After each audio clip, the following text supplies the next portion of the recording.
Pero, pag magbabasa kayo ng sira, marami diyang mga chapter na pwede mong piliin kung ano yung doon ka nagka-interest. Meron ako ditong mga ilang bahagi ng sira. Insyaallah, ay daanan natin ng ilan at matapos hanggang bukas. Bismillah.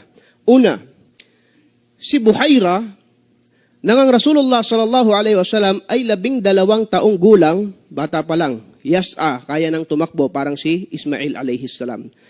Sinama siya ng kanyang tiyuhin na si Abu Talib sa paglalakbay ng Ar-Rihla Shita'i was-Sayf.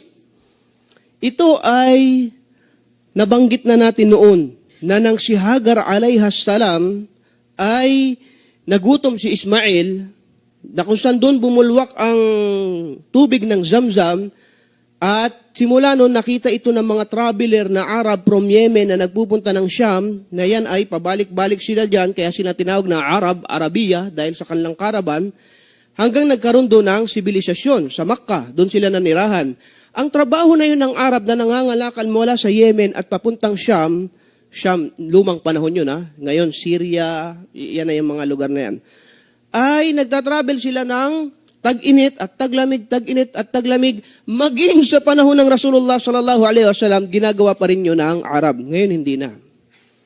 May mga langis na yung mga Arabo at mayayaman na sila, hindi nila kailangan mag-travel lang, mga lakal. Pero talaga noon, dito sila popular. Pag sinabing Arab, traders from Yemen hanggang sa Sham. Okay? So, taglay pa rin ito ng mga Quraysh, kahit na nagkaroon na ng sibilisasyon sa Makkah, sinama niya ang Rasulullah sallallahu alaihi wasallam sa isang paglalakbay. At yung taon na yon, inaabangan siya sa Sham ng isang Christian monk na ang pangalan ay si Buhaira. Bakit?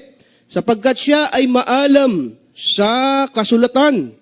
At inaabangan niya sa kasulatan na ang taon na ito pagdating ni Muhammad sallallahu alaihi wasallam ang huling sugo. So lahat ng palatandaan inayos niya at nakita niya nag-istasyon doon ang Quraysh, ang mga ngalakal na Arab na ito, kinausap niya, iniimbitahan ko kayo ika na sa isang pagtitipon, pakakainin ko kayo sa kondisyon na lahat kayo ay darating.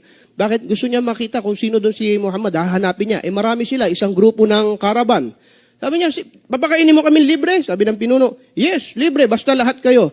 So lahat sila pumunta kay Buhaira, kumain sila, pero hinahanap ni Buhaira, nasan dito? Wala. Meron siyang mga sign. Nagsinungaling kayo hindi kayo dumating lahat. Lahat na kami to. Hindi kayo tumupad.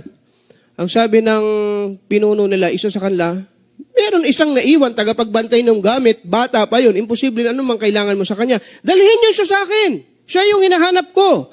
At ipinresenta nila si Muhammad sallallahu alaihi wasallam, in-examine niya lahat, pinaikot. Sabi niya, ito ang sugo ni Allah. Pinaikot niya, kasi may khatam merong sign sa likod, balat o marka sa balat, ang Rasulullah sallallahu alaihi wasallam, pagtingin niya, ito ang nakasaad sa mga kasulatan na parating na sugo ni Allah. Sinasabi ng sira, kasaysayan, na si Buhaira ang unang kabilang sa mga unang nagbigay ng patotoo na si Muhammad sallallahu alaihi wasallam ang huling sugo ni Allah.